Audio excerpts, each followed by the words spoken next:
I just love a breakfast casserole, and I found a unique one that I want to try.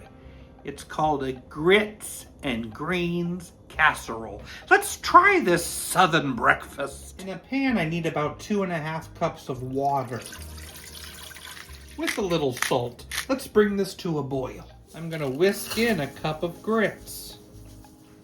I use the quick cooking grits.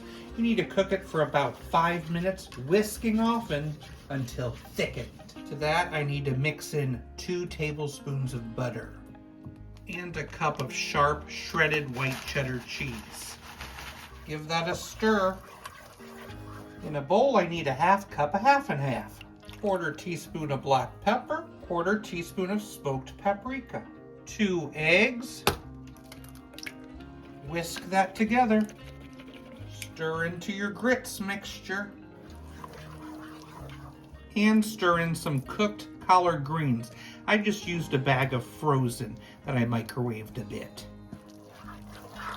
And a tablespoon of pimentos. Pour that into your greased baking dish.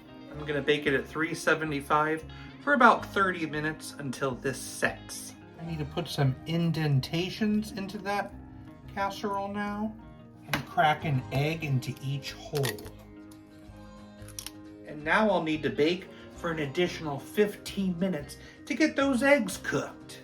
Here we go. Serve with a little hot sauce. Grits and greens bake.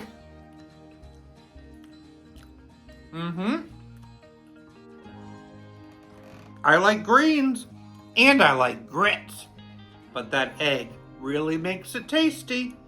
I think I'm gonna give it a 6.9 out of 10. What do you call a fish with 2 knees? A toonie fish.